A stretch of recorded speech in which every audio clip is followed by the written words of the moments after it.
Buenos días, doctor Víctor Eduardo Pacheco Villar y compañeros presentes. En esta oportunidad, el grupo número 6 hará exposición del tema ¿qué es la oratoria forense? Para ello, haré la presentación de los integrantes del equipo. Lucía del Carmen Camila Jando Quincho, mi persona.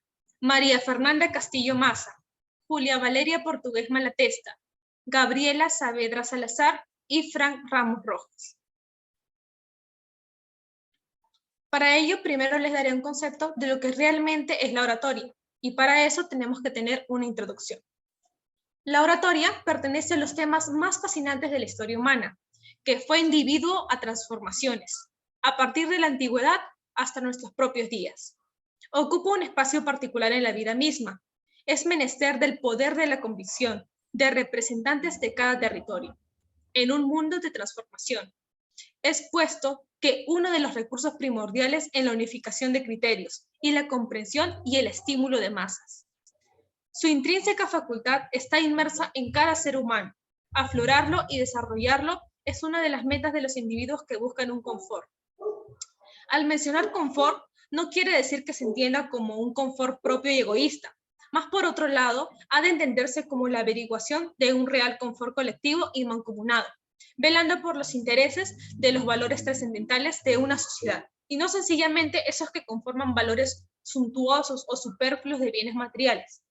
La oratoria realmente bien destinada por parte del poseedor le beneficiará de enormes satisfacciones para su ejecución. La vida va a tener un nuevo sentido si lo conjuga con el excelso de la coexistencia. Hablar bien en público es una de las habilidades ineludibles para cualquier abogado. El dominio de la destreza de la oratoria resulta imprescindible, especialmente para quienes se mueven en el mundo del derecho, como nosotros, quienes somos estudiantes de la carrera de Derecho. Hablar ante un juez, ante un jurado, pero también delante de clientes en conferencias, clases, reuniones, juntas y ambientes diversos requiere una preparación sólida en este campo.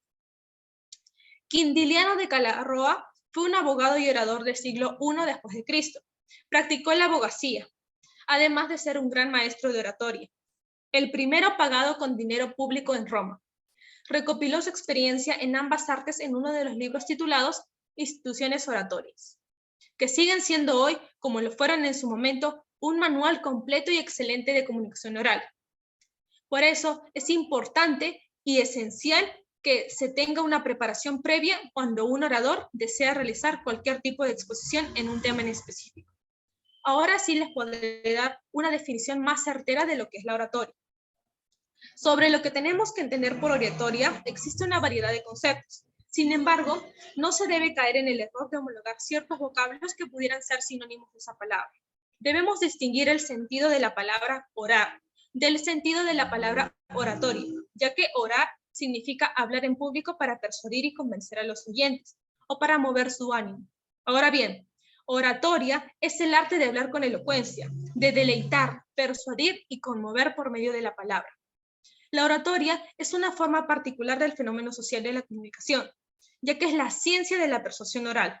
Dicho de otro modo, es el arte de la demostración en donde el orador domina las voluntades y abre luz al criterio valiéndose de la ciencia, de la poesía, de la dialéctica y del monumental poder de la elocuencia.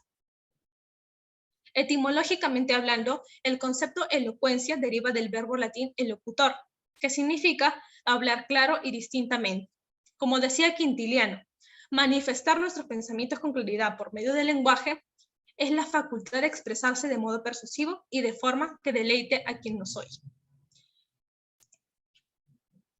Bien, ahora dando un concepto, mejor dicho, una definición más clara de la oratoria forense, debemos aclarar que en primera instancia la palabra forense hace referencia a todo lo que pertenece al foro, al derecho y la administración de justicia de un lugar en específico. Puesto que en la antigüedad el foro era aquella plaza donde se trataban en Roma los negocios públicos y donde el pretor celebraba los juicios o audiencias. En este sentido, podríamos interpretar el foro como el sitio en que los tribunales oyen y determinan las causas de ciertos casos, sobre lo cual debemos comprender por la oratoria forense. Existe una variedad de conceptos, pero es importante resaltar que para Manuel Osorio, quien indica que la oratoria forense es lo que concierne al foro, a los tribunales y sus audiencias, Por extensión, lo jurídico en general. Además, indica que foro es ese conjunto de abogados que ejercen su profesión ante los tribunales de justicia, pudiendo estar o no agrupados en colegios profesionales, según se haya establecido la colegiación. Hablando más precisamente, tiene relación con todos los discursos pronunciados frente a los tribunales en protección de los derechos en razones civiles o ya sea criminales. Por otro lado, una definición enormemente fácil sobre la oratoria forense es aportada por Antonio Miguel Satt, quien dice: la oratoria forense es la que tiene por objeto contribuir al éxito de la justicia. Es de fundamental trascendencia que el jurista, en su desarrollo como orador, actúe de manera convincente y persuasiva, teniendo presente constantemente tanto los principios éticos como los principios morales, y el impacto de haber recibido esa preparación y técnica correcta. A continuación, hablaré acerca de una breve reseña de la histórica de la oratoria.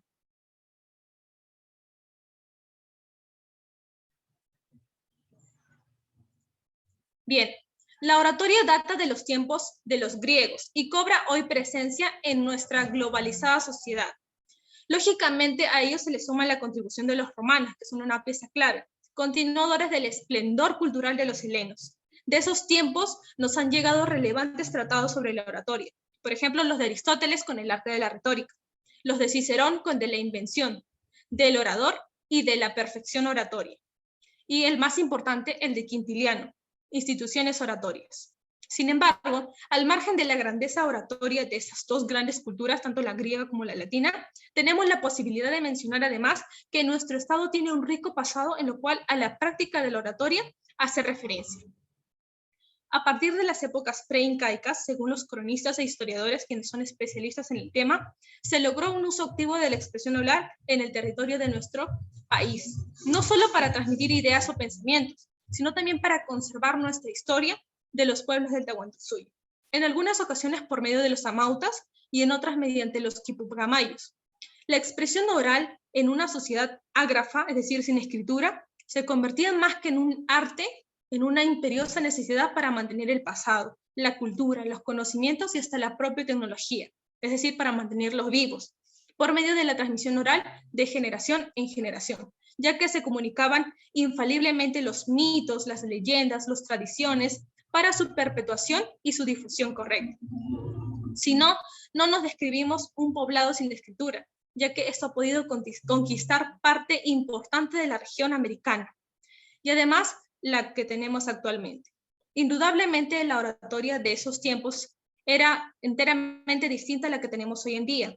En la era de la conquista, la retórica hispánica se orientó primordialmente a insuflar costo a los huestes invasores, para que ellos tengan la posibilidad de afrontar con costo al más colosal a los ejércitos americanos.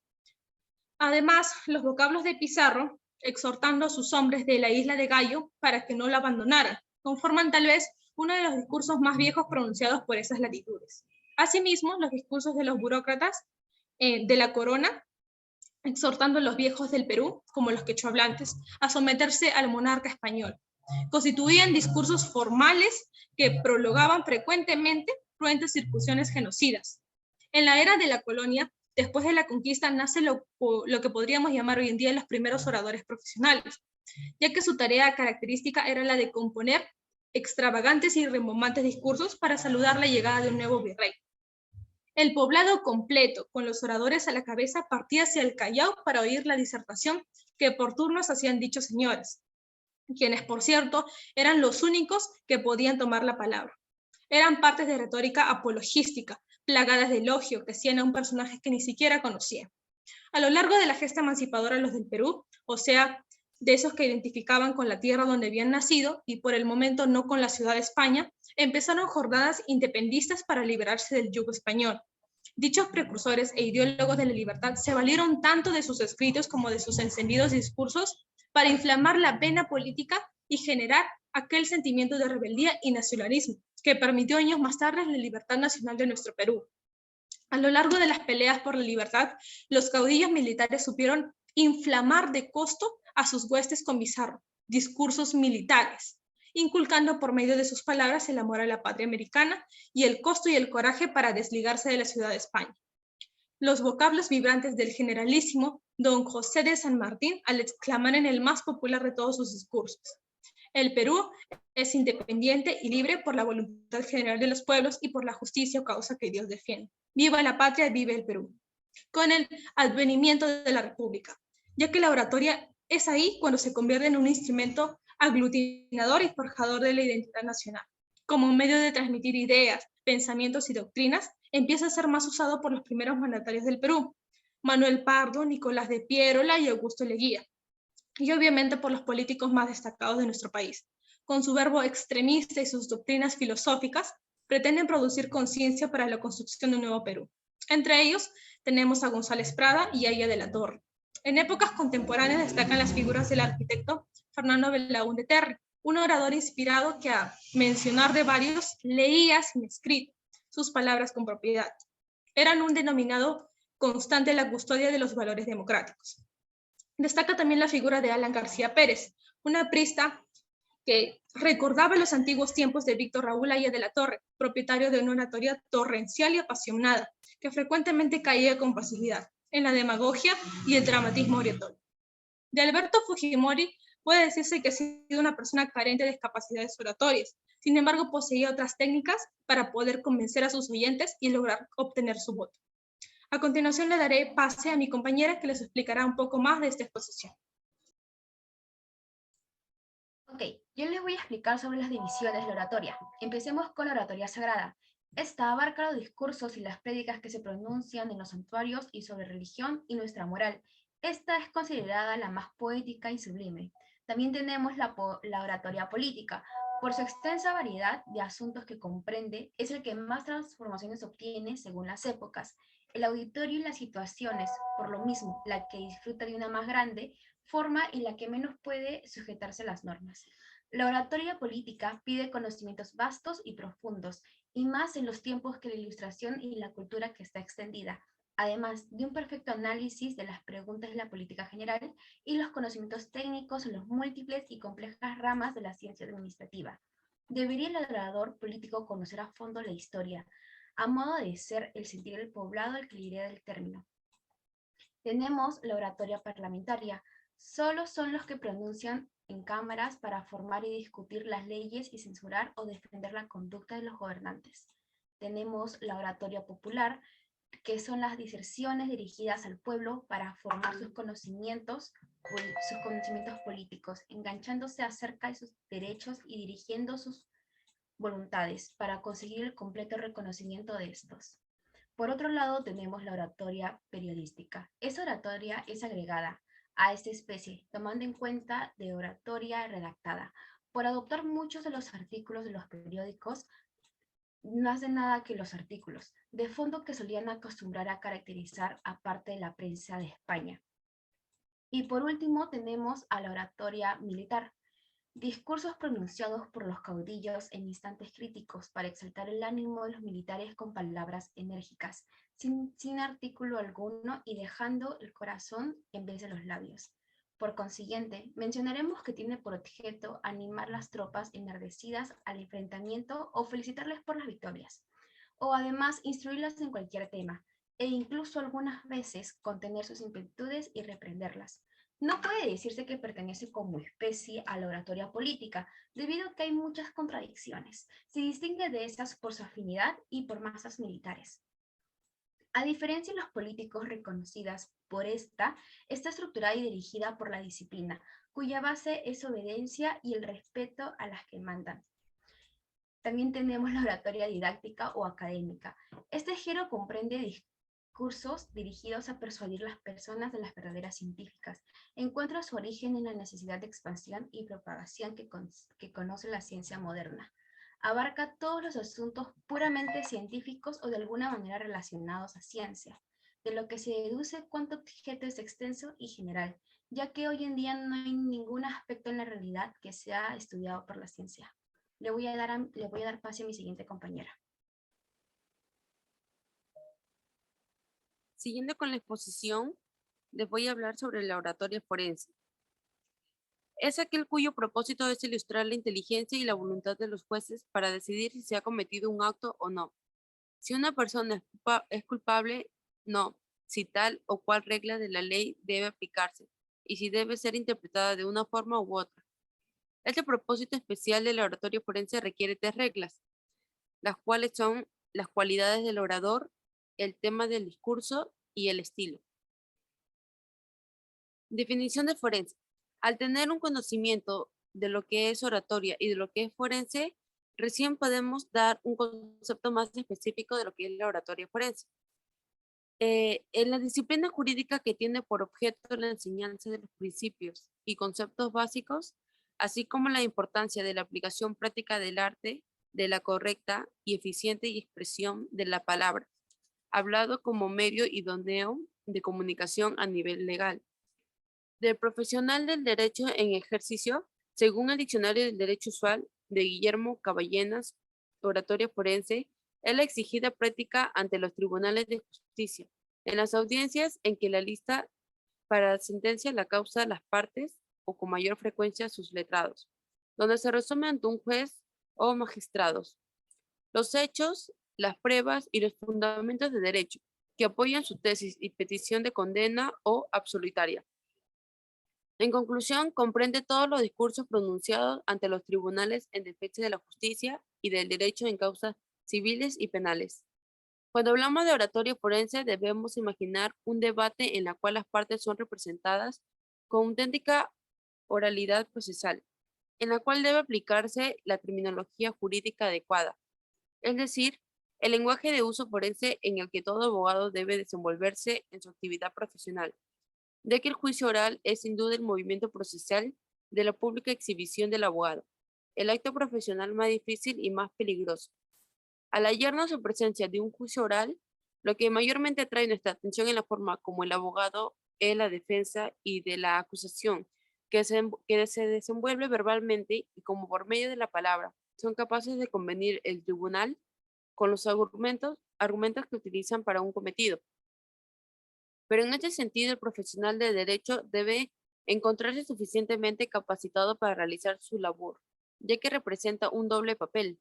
Primero, el de jurista experto y segundo, el orador capaz de expresar fielmente lo que persigue dar a entender.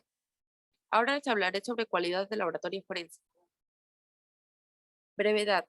Es el manejar predilecto de los jueces. Si hablas poco, te darán la razón, aunque no la tengas, y a veces cuando la tengas. Toda oratoria debe contar con esta excelsa cualidad, pero más singularmente la de los estrados. Esto no indica que no es necesario aburrir a los jueces con largos discursos que únicamente nos hacen incurrir en redundancias y hasta podemos llegar fácilmente a equivocarnos, lo cual sería fatal en el desenlace del proceso. Diafanidad.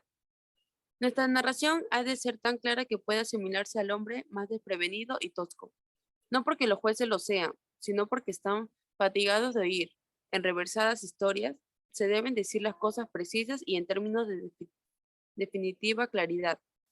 La diafanidad o bien claridad se encuentra íntimamente relacionada con la brevedad, pues al ser concisos en nuestra exposición, estamos diciendo lo preciso, sin entrar en complicaciones de vocabulario, logrando no solo extraer el discurso, sino también proyectar a través de la claridad, es decir, el más concepto enfoque en la defensa para lograr la persuasión de los juzgadores.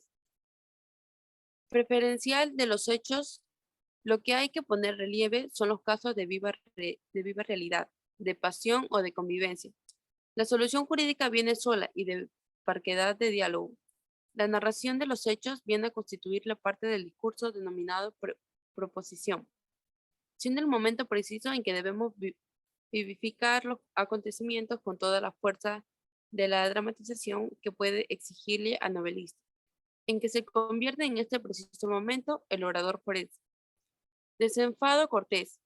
Ese es el respeto más escrupuloso para el litigante adverso y para su patrocinado, hasta el instante en el que la justicia ordene dejar de guardárselo. Es imperdonable la mortificación al que esté enfrente solo por el hecho de estar enfrente, pero es ser cobarde, deserción del deber, es obtenerse a descubrir un vicio y atacarlo, ocultando así extremos precisos a la propia defensa, por rendirse a contemplación del resto, de amistad o de otra delicadeza semejante. Al ponerse la toga, Para el letrado se acaba todo lo que no sea el servicio de la defensa. No podemos concebir en un juicio o vista oral el abuso, la patanería o la vulgaridad como instrumento para lograr el objetivo deseado, ya que esto viene a construir una falta de respeto atroz, tanto para la contraparte y la patrocinado, como para el público presente y peor aún para los jueces y magistrados, constituyendo una degeneración, siendo denigrante para cuando integran el foro de cualquier país, poniendo por los suelos la profesión, la cual como abogados debemos defender en todos los acontecimientos de nuestra vida. Las palabras injuriosas en los tribunales de justicia deben eliminarse del informe forense, en virtud del mismo decoro profesional. Policía del léxico. En nuestra deficiente cultura literaria y la influencia del juicio por jurados, los abogados hemos avillado el vocabulario y hemos degradado nuestra condición mental. Bueno, no es no olvidar que la abogacía es un magisterio social, aquello con penetración que en beneficio de la claridad se ha definido para que el abogado le entienda a un patán. Dice, no ha de lograrse deprimiendo el nivel de aquel, sino elevando el de este. No significa que en nuestra elocuencia utilicemos exageradamente el léxico jurídico, ni tampoco se pretende decir con esto que no lo debemos utilizar. Lo que se desea es que empleemos en nuestro vocabulario las palabras correctas, evitando frases de moda o jerga vulgar, que solo se suele utilizarse por personas que no cuenten con ningún o muy poca preparación académica. Lo que se necesita, como ya se dijo anteriormente, es una expresión muy clara, concisa, respetuosa y de tal manera que la pueden entender todas las personas presentes. Este es el momento de la narración de los hechos, pues al pasar el razonamiento jurídico y la aplicación de las normas jurídicas respectivas, debemos cambiar las técnicas utilizadas, pues aquí no estamos dirigiendo no a una persona común y corriente, sino al profesional del derecho, que en este momento está desempeñando la función del juzgador, quien debe conocer la terminología jurídica que debemos utilizar. En el informe forense hay necesidad, en ciertos casos, de emplear palabras técnicas o facultativas, es decir, las inherentes a cada arte o ciencia. Pertenecen también a esta categoría las palabras de la ciencia jurídica, que han que suponer conocidas de los miembros del tribunal y del orador, que no deba rehuirlas cuando haya a referirse a términos de derecho. Entonces incumbe a quien informa el mayor rigor posible al elegir las palabras. Percatado su importancia con la parte jurídica del discurso judicial. Amenidad. En todo género oratorio hay que producirse con sencillez, huyendo de lirismos altisonantes y de reducción empalagosa. Singularmente, los pleitos no se ganan, ya que con citas de Paulo Triboniano y Modestito, ni en fuerza de metáforas, imágenes, metonimias y sinedoques. Aquello es sumergirse en un pozo, esto perderse en un bosque. El secreto está en viajar por la llanura, quitar los tropiezos del camino y de vez en cuando provocar una sonrisa. Todas las cualidades de la oratoria forense que lleguemos a analizar en este trabajo es de suma importancia que se aplique conscientemente en cada discurso forense, ya que nos ayudará grandemente no solo por la correcta narración de los hechos, sino también para aplicación del derecho y para cumplir los fines del orador. Ángel Osorio afirma que la herramienta de nuestro oficio es la palabra escrita a balda. Se puede ser o no ser abogado, pues nadie nace por ley natural, obligado a serlo, pero ya de serlo. Serlo bien, y si no, hay otra manera de ser abogado, si no usando de la palabra, empleémosla como corresponde, con dignidad, con pulcritud, con eficiencia. El abogado es un escritor y un orador, dos veces artista. Si no lo es, será un jornalero del derecho, un hombre que pone palabras en su papel, mas no un verdadero defensor de los hombres, de la sociedad y de la justicia. Que todos estos son sus clientes. La primera tarea del abogado es narrar hechos, pero esta tarea no es fácil. Hay que ponerlo preciso, sin complicaciones. Hay que usar las palabras adecuadas y diáfanas. Osorio expone que además de narrar correctamente los hechos, también es necesario que cada abogado tenga un poco novelista, para lograr atraerse al juez. En esa virtud dice que se necesita del arte de novelista honrado, fiel a la verdad, sin más apasionamiento que aquellos inexcusables en la defensa, sin malicia, sin chocarrerías y sin notas del mal gusto, pero novelista, en fin. Todo aquello sin olvidar al dialéctico, y en este sentido dispone Arturo Majada, que entre las armas de que sirve la oratoria se ha admitir que el argumento pertenece a la dialéctica. Si no nos queremos desentender de la doctrina que nos dejaron Aristóteles, Platón, Marco Tulio, pues el fin de la dialecta es formar raciocinios. Cuando el abogado pasa de la narración del caso y de la pintura de los caracteres al razonamiento jurídico, sus modos literatorios han de cambiar en absoluto. Ya no se han de tratar de explicar una historia ni destacar a sus actores, sino que afrontar una tesis, de interpretar una ley, de defender una solución. Esto es un patrimonio de la lógica discursiva. Tomando en pie de los hechos presentes, hay que plantear el problema de modo escueto y tajante para encuadrar la atención del juzgado y poner cuadrícula en su pensamiento. En este sentido, no se trata únicamente de exponer hechos, dramatizarlos y analizar las leyes aplicables al mismo, sino también saber que a personas no estamos dirigiendo, ya que no a todas las personas se les puede decir las mismas cosas. No es recomendable la adulación indigente en cualquier hombre y mucho menos en un abogado. Lo que necesitamos sobresaltar en un discurso forense es la veracidad, la claridad, la brevedad, la amenidad. Hay que decir lo que se requiere con menos número de palabras, de manera que no se puede quitar una sola sin menoscabar el sentido de eficacia y elegancia. En conclusión, Osorio dice, siéntese historiadores, novelistas y dialécticos.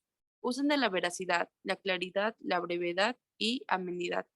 Amplifiquen estas cualidades porque la palabra hablada las consiente mejor que la escrita y sienten el honor y el orgullo de ser abogados, que es una de las cosas más grandes que en el mundo cabe ser. El abogado es un profesional que se caracteriza porque dentro de sus actividades debe involucrarse directamente con la causa que está defendiendo, tener la seguridad y la certeza de los hechos y defender a su patrocinado como se defendería a sí mismo. Eh, Poseer la capacidad para transmitir al juez la historia veredicta del hecho, verificarlo a través de la dramatización y convencido de decir, llegar al razonamiento jurídico de tal forma que no quede duda de la veracidad de su defensa y de que a través de su elocuencia lo único que persigue es hacer brillar la luz de la justicia. Y en el juicio oral, el abogado tiene mayores posibilidades para lograr la persuasión de los juzgados, ya que en ese momento se puede revivir el acto o hecho delictivo de viva voz, y no por medio de la frialdad de un papel, pero para ello debe cumplir y saber manejar las reglas de la oratoria forense, que en forma clara nos enseña el tratadista relacionado, confundirse y dar a entender lo contrario de lo que deseamos. Y además debemos tomar en cuenta que en esta fase del proceso en que debemos expresar nuestras ideas, no podemos darnos el lujo de una equivocación, ya que un error en un escrito, en una diligencia no transidente, pues el contrario, el error, la equivocación, el dislate, cuando se producen en público, no solo constituyen un acontecimiento lamentable, sino que a veces puede ser total y definitivo para la carrera del abogado. Por lo tanto, el juicio oral requiere dar una especial atención, ya que este acontecimiento representa la presencia de la justicia actuando, por lo que es preciso que el abogado previo a estar sentado en cualquiera de los bancos de ambos lados del tribunal haya realizado un previo y el minucioso ensayo. Para lograr una destacada actuación en la presentación que ejercita, la cual por las características que reviste es eminentemente pública, pudiendo en consecuencia ser objetivo de las críticas más crueles, siendo muchos los ojos que nos miran y los oídos que nos escuchan. No siendo todos los que lo hacen con complacencia, debemos tener en cuenta que la suerte del acusado depende de la suficiente preparación que el profesional del derecho tenga, ya que el abogado tiene la responsabilidad de defender a un ser humano y siendo creyentes, además de la justicia, no pueden ignorar nada de lo que un abogado debe conocer, por obligación inolvidable, ni pretender de hacer que esa profesión tan noble una fuente de enriquecimiento sin límites, olvidando su obligación de servir a la defensa de los derechos de los que toda persona es depositaria. Le doy paso a mi compañera.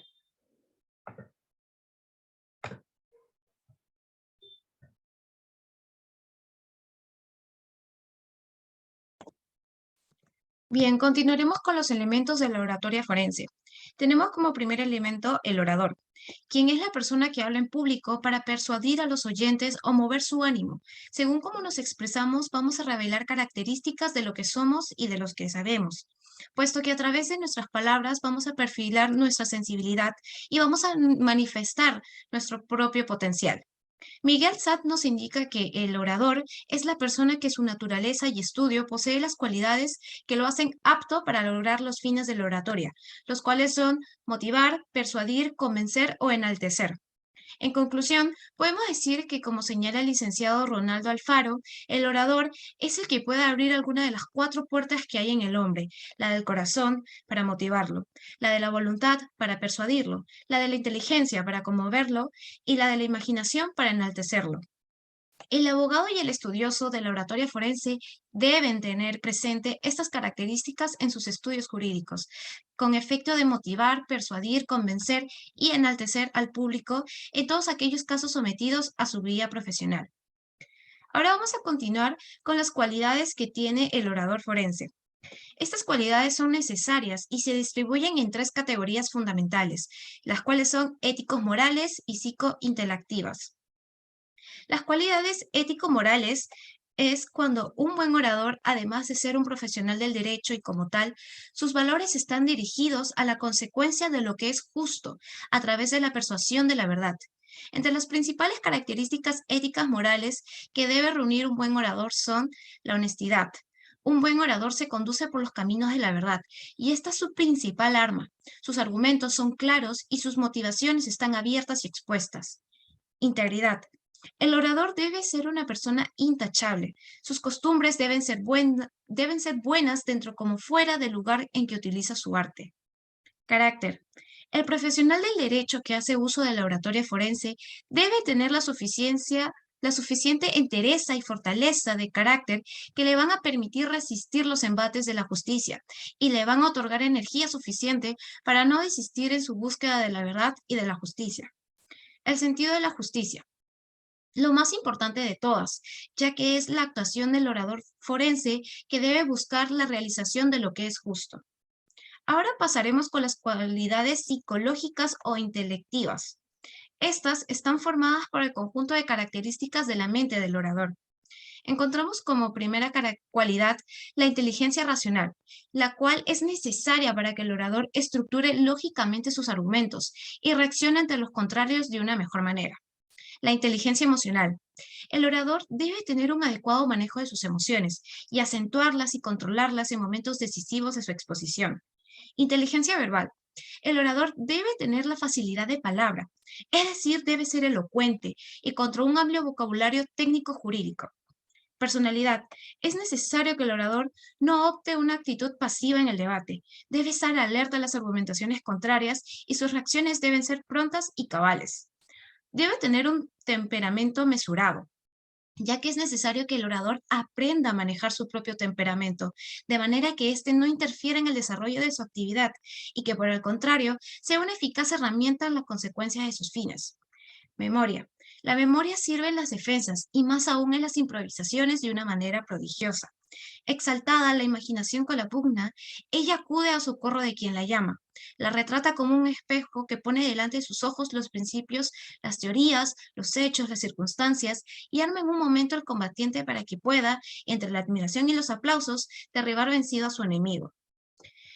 Y por último, culminamos con la imaginación, que la imaginación es la que presta inmensos recursos al orador y éste va a romper con su mejor arma si la derrotase de sus defensas. Le doy pase a mi compañero. Bueno, continuando con la exposición, voy a hablar sobre las cualidades físicas externas. Estas están definidas por aquello que proyecta el orador y la manera en que transmite sus argumentos y su apariencia física en general. La proyección de la imagen, la vestimenta. La vestimenta debe ser discreta y distinguida, sin hechura extravagante ni objetos que llamen demasiado la atención. Estudios psicológicos demuestran que existen tonalidades que transmiten respeto, confianza, estabilidad, entre los cuales se encuentran los siguientes: el color gris frío, el azul, el gris cálido y el violeta. Bueno, la higiene. El orador debe prestar especial cuidado a su higiene personal y el cuidado de su apariencia. La utilización de la voz.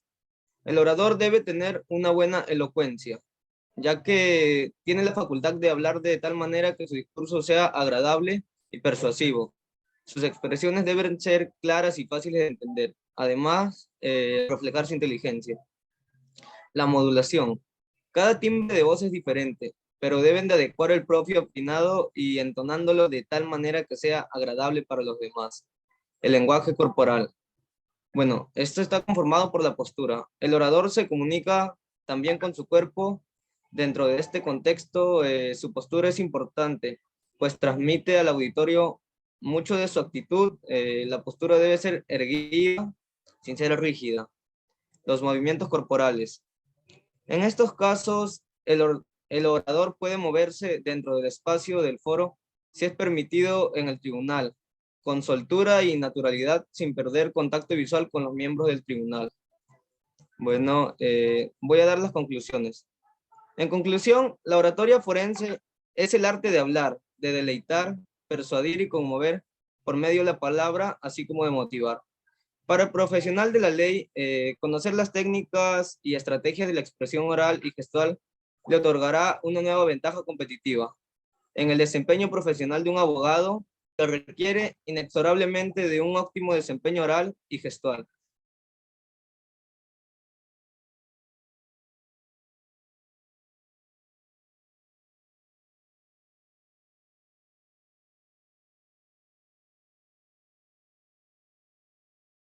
El japonés le gusta decirlo así: Shinjitsu o shiranu mono wa uso no dore ni naru.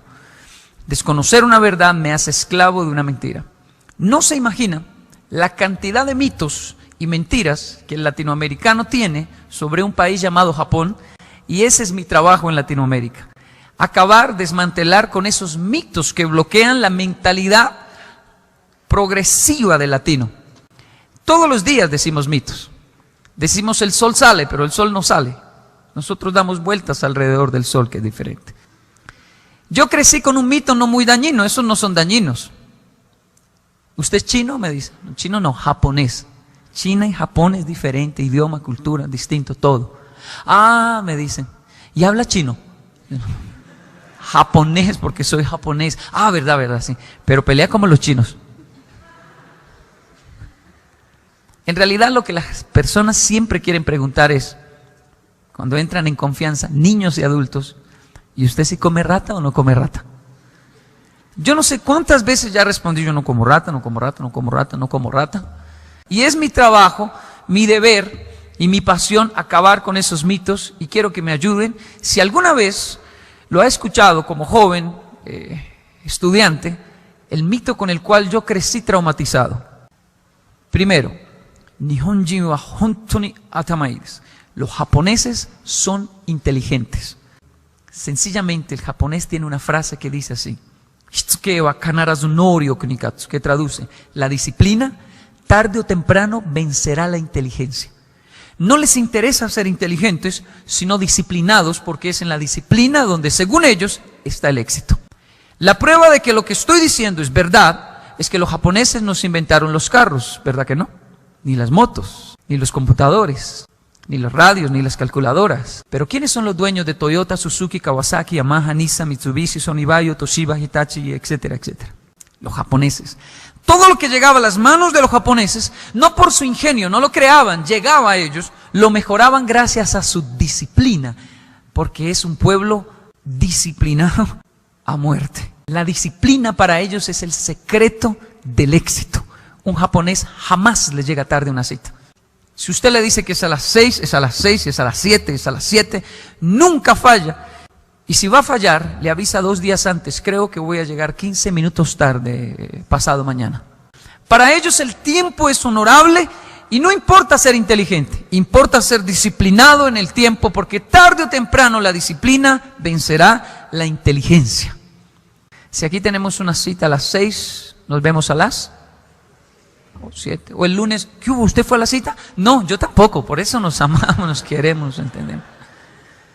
Y si la frase dice que la disciplina tarde o temprano vencerá la inteligencia, yo le aseguro que la falta de disciplina, por más talento que usted tenga, en algún momento le va a hacer perder las mejores oportunidades de su vida. No se trata de que usted las coja así, las agarre así, entienda todo muy bien. Se trata de personas disciplinadas, porque según el pensamiento japonés, es en la disciplina donde está el éxito. Yo sufro hasta hoy con el tema de que los japoneses son inteligentes. Todavía me dicen, usted es, y yo por dentro, chino no, japonés. ¿Japonés? Yo, sí, japonés. Ah, arrégleme el televisor, mire que es Sony. No, yo no sé nada de eso. No es verdad, el latino es inteligente. Pero el tema de la disciplina está acabando desde nuestros niños hasta nuestros adultos.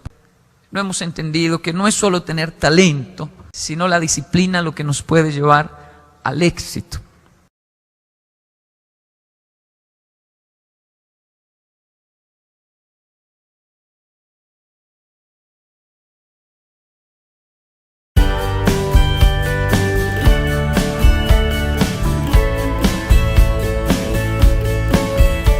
Nunca dejes que nadie te diga que no puedes hacer algo, ni siquiera yo. Si tienes un sueño, tienes que protegerlo como si fuese el mayor tesoro de la historia. Porque aquellas personas que no puedan hacer algo te dirán, bah, tú tampoco puedes. Pero realmente, si quieres algo, ve a por ello y punto. Esa es la única verdad que existe. Muy buenos días a todos, soy Eduardo Gómez y soy una persona diferente a todos ustedes. O como dice mi tía, Edu, tú eres una persona especial. Un día decidí tomar el timón de mi propio barco. ¿Y por qué no? Dirigirme hacia otro puerto. Decidí luchar contra mis miedos y perseguir mis sueños. Apuntarme al aula de debate de mi instituto para aprender a expresar mis sentimientos, ideas y opiniones. Pero sobre todo, aprender a alzar la voz y ser escuchado. A mi alrededor encontré numerosas personas que me dijeron frases como, bah, no vas a poder, es imposible, ¿cómo una persona tan vergonzosa como tú lo va a conseguir? Pero mírenme, aquí estoy, hablando con todos ustedes. Y es que si yo he podido, ¿por qué ustedes no van a poder? Ese es el problema. Dejemos de fijarnos en las rápidas mentiras que nos ponen las personas, en esas rápidas barreras que nos ponen, y centrémonos en la verdad que permanece. 2 de febrero de 2019. Una notificación llegó a mi móvil. Jesús Vidal pone al público en pie con un discurso emocionante. Nombrado mejor actor revelación. Por primera vez, una persona diferente se le otorga un premio Goya. Por primera vez, una persona especial gana un premio. Por primera vez, se hace visible la diversidad y la inclusión social en España. Pero aún queda mucho camino por recorrer todos juntos, porque hasta que no veamos a este tipo de ganadores como algo de lo más habitual, aún quedará mucho camino por recorrer todos juntos. Pienso que avanzar es muy importante, porque en un mundo donde hay tantas personas diferentes, tantas personas especiales, siempre se alzan con la victoria. Las personas que más se ajustan a los dichosos estereotipos. Y es que desde bien pequeños nos han hecho creer a todos nosotros que para ser policía hay que ser una persona muy fuerte, para ser bombero hay que ser una persona muy valiente y que para ser actor hay que ser una persona muy guapa. Dejemos atrás esas rápidas mentiras, dejemos atrás esas barreras y centrémonos en la verdad que permanece, en el común denominador que tenemos usted y yo, como son los sueños, la capacidad y el potencial. Pero sobre todo, centrémonos en el tesoro que mi tía me regaló, como es la constancia. Es por eso que hay que dejar atrás esas rápidas mentiras, dejarlas de lado y centrarnos en la verdad que permanece, como es el potencial, la constancia. Señoras y señores, seamos como mi tía, seamos como Javier Fesser y convirtamos pequeños sueños en grandes hazañas para todo el mundo. Ahora, demos un paso hacia adelante todos juntos, porque ahí fuera hay algo imposible que te está esperando a ti y a mí. Muchísimas gracias. Gracias.